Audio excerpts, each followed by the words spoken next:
You don't have too many great nights such as this in your career, so to miss out tonight is a big disappointment for me. But I've had 2 weeks now to get over it, but the closer it actually gets to the game, the more disappointed I'm becoming. Now, the atmosphere has been building around White Hart Lane. Somebody told me almost since early this morning. There's already a terrific buzz in the ground. Is it getting worse and worse for you as the kick-off gets closer and closer? Well, it seems to be, yes.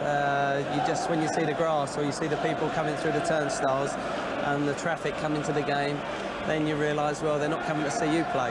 So but I've got full confidence in the lads, and I've managed to play 11 out of 11 games so far, so I could have missed some through injury, and I've been very lucky, so I've just had to miss one through suspension. What is your role going to be then here tonight? Are you going to stay away from the team altogether or play a little part? No, I've been with the team all season and I'm going to stay with the team. Hopefully I'm going to be allowed to sit on the line and give my encouragement from the line as I do on the pitch. I think that's the only way to be. I don't think you can detach yourself from it if they're used to hearing your voice all season. There was talk about you going up to get the cup at the end. Is there anything in that? No, I don't think so. The people that play tonight deserve to go and pick that cup up. If they do a lap of honour, should we win, I might be involved in that. But no, I'm not interested in that at all. I've always been a team player, and it's about the team winning tonight. We might be anticipating things a little bit because obviously Anderlect are a very good side. We can just have a look at the way they beat Nottingham Forest in the last round, and 2 of their goals here, Steve, that you know very well indeed. Yes, I think the first one was scored by the lad Sifo. He picks the ball up there after some good challenges in midfield. Runs with the ball, which he's very good at. Doesn't seem to be too much danger at the moment. Comes inside, ends up on his right foot, and maybe the goalkeeper's a little bit unsighted there, but it was a great goal. The second one here, the ball gets cut out, unfortunately, for Forest. Then they're very quick here. The lad's got a great left foot, the number 7. Plays the ball into a great forward run, good control, and he just lobs it over the goalkeeper.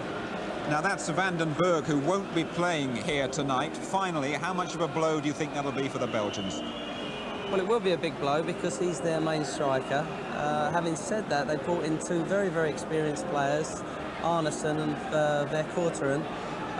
They are good, solid players for this club, and I think Anderlect are pleased that those 2 are there. Do you think we're all set for another glory night here at White Hart Lane? Well, I hope so. We've all come for it, haven't we? So I'm very confident in the lads that will do it. Steve Perriman, thanks very much indeed. Thank you. Steve Perriman heading off to the Spurs dressing room where he's still got a very important role to play. And at 1-1, it would be wrong for Spurs to be overconfident tonight, of course, but remarkably, they've never lost a European game at home. And this is their record at White Hart Lane in 10 campaigns since 1961, 32 wins out of 38, 120 goals against 26. And on European nights, they always seem to produce something special. Hoddle will take this kick. Roberts at the far post, almost left. Nearly got in the header. Archibald, it's got it. The goal stands. Archibald and Roberts. Certainly deflected in. Roberts is going to get to Kraus. Hoddle's chip through. Falco. And it's got in off the post. Well, Falco has done it. The last-minute goal that got Spurs through in the 3rd round. But Jimmy Greaves, let's talk a bit about Keith Birkinshaw. His last match as Spurs manager, his last pre-match team talk going on now, I should think. What should he be saying? Well, actually, I would think that Keith is probably not saying a lot, Steve. I think he probably has said what he wants to say throughout the week. I think the guy who will be really drumming him up will be Peter Shreeves, because behind Keith's back, he'll be saying, look, this is the chance, you can do it for the fella. This is the evening that really counts. You can see Keith on his way with a win, and I'm pretty certain that Peter Shreeves will be willing the players on like nobody, and Keith will probably have adopted his reasonably calm attitude towards it, and just given a normal team talk, really. But I'm sure Shreeves will be there really behind them. How much geeing up do you need before a European final? Because, of course, you had experience 1963 in Rotterdam, Atletico Madrid. Yes, we did, actually, and quite remarkably, I think Bill Nicholson was a bit down in the dumps because Dave Mackay was unfit and Dave was our best player. And he fancied that Atletico Madrid, wasn't it? Yeah. It's a long time ago, Steve's son, I tell you that. He fancied them as a good side, and without Dave, he was very worried. But it was Danny Blanchflower who got behind us and really got us going. Yeah, and I think perhaps you're a bit too modest to say that you got a couple of goals that night. In 1972, it was the UEFA Cup final. Martin Chivers scoring the goals that gave Spurs a 2-1 lead in the first leg at Wolves. And in the second leg, a goal by Alan Mullery clinched the trophy. And it'll be Martin Peters hitting one. And Mullery's done it! Mullery! He's done it! Mullery and Chivers, the stars of Tottenham's last UEFA Cup success. They're back at White Hart Lane tonight, once again talking with Jim Rosenthal. Well, Alan Mullery, I mean, what an atmosphere building up here with, what, an hour and 20 minutes to go to the kickoff. Marvellous, Jim, isn't it? Fantastic. It brings back happy memories, you know, just watching that on the television there, scoring the winning goal. Marvellous. That was your last game for Spurs. I'd just like to ask you, what makes Spurs such a special team here in Europe? I don't know, they're just, I mean, you can tell by the atmosphere, Jim, the people alone. I mean, they make it, really. I mean, the glory days, I mean, when they were singing and creating the noise they're creating now, I mean, I think it just used to frighten the life out of people. And that's the reason why we're so good. Martin Chivers just coming across to you. Jimmy Greaves saying in the studio that Keith Birkinshaw won't have to give a talk before this game. The players won't need any motivation at all. Would you agree with that? I'd agree with that, Jim. Yes, I don't think they need any motivation. The atmosphere's here, the stage is set, and I think Tottenham will go on to victory. What sort of game do you think we're in for then tonight? I just think Tottenham should take the game all the way and not sit back if they score the early goal like they did last time. I think it's all made for them this evening. Now, Alan, what about Keith Birkinshaw, a fellow manager, although you're not in work at the moment? What do you think is going through his mind now? I think he'll just savour every minute of it, Jim. You know, if he's leaving the club as he says he is, this will probably be the greatest night in his life, you know, as far as being manager of Tottenham Hotspur is concerned. And if they get the victory they should get, you know, with the way they played out there, he'll never forget it. He'll never forget it. I mean, I can look back on that when Martin scored the 2 goals in the first leg and I got the win in the final. I can recall that immediately now as we're talking. So you never forget nights like this.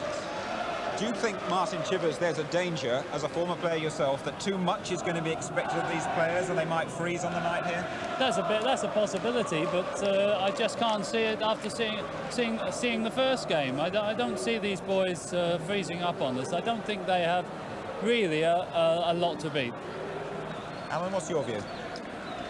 I'm a little bit more, you know, cautious than Martin. You know, I've been in the game as a manager for 8-9 years now, and I don't think any game is finished until it's won. And looking at them out there, I think they'll probably enjoy the game a little bit better tonight because Tottenham have got to go and score goals. But they've got so many good players, Anderlect, that they may have a chance of scoring goals. If they score goals, Tottenham are going to find it difficult. Briefly, would you like to turn the clock back and run out there? Love to, and I'd love to see Jimmy Greaves wearing a suit for a change. A lot of people would like to see you out there, I know. Thanks very much to you both. Keith Birkinshaw, you're shaking your head. What did you make of that cup final? Well, it's one that you dream about, really. I was hoping that it would be a spectacle, hoping that it would be good for the fans. When we gone 1 down, when really I felt it was against the run of play second half, I thought perhaps we'd blown it. But we persevered. Unfortunately, we managed to get the 1 back after hitting the woodwork. And of course, in the second half, I thought that they looked a little bit fitter than what we did. But possibly on chances, we made 1 or 2 more than they did. But the fighting spirit of our lads was tremendous. And the crowd, well, I just can't believe the way they got behind us all. And this is fantastic. You thought you'd blown it. I think we can show you the equalising goal now, Keith. We have a look at it, and probably the first time you've seen it. There it goes. It's a tremendous scramble in there, isn't there? Our deal is... Oh, yeah, it's the bar. It's going to come back. I didn't realise it went back in quite as quickly.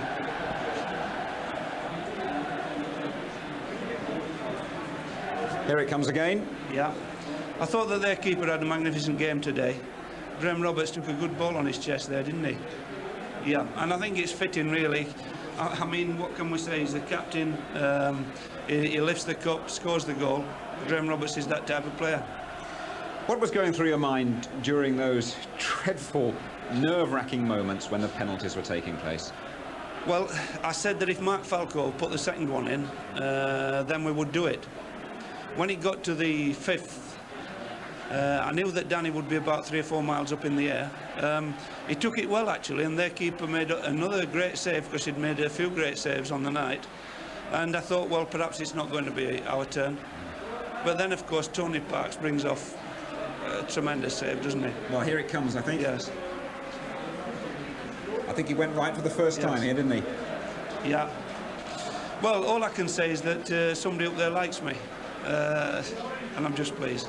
You said you wanted to go out as a winner. Yes. How much, finally, does this night mean to you personally?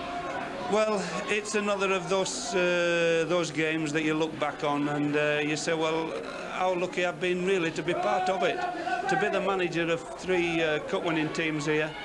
Well, I'm so lucky, it's untrue. Everybody in football's pleased for you. Well done, Keith. Thank you very much. Back to Steve in the studio. Thank you. Yes, great stuff. Well, tonight's just been the start of a tremendous lineup of live soccer on ITV. On Saturday, we got the home international match, Scotland and England. Then on Wednesday, maybe more European success, Roma against Liverpool. But as for Tottenham and Keith Birkinshaw, he leaves White Hart Lane with the European trophy he so badly wanted, thanks to Tony Parks. Good night from us all.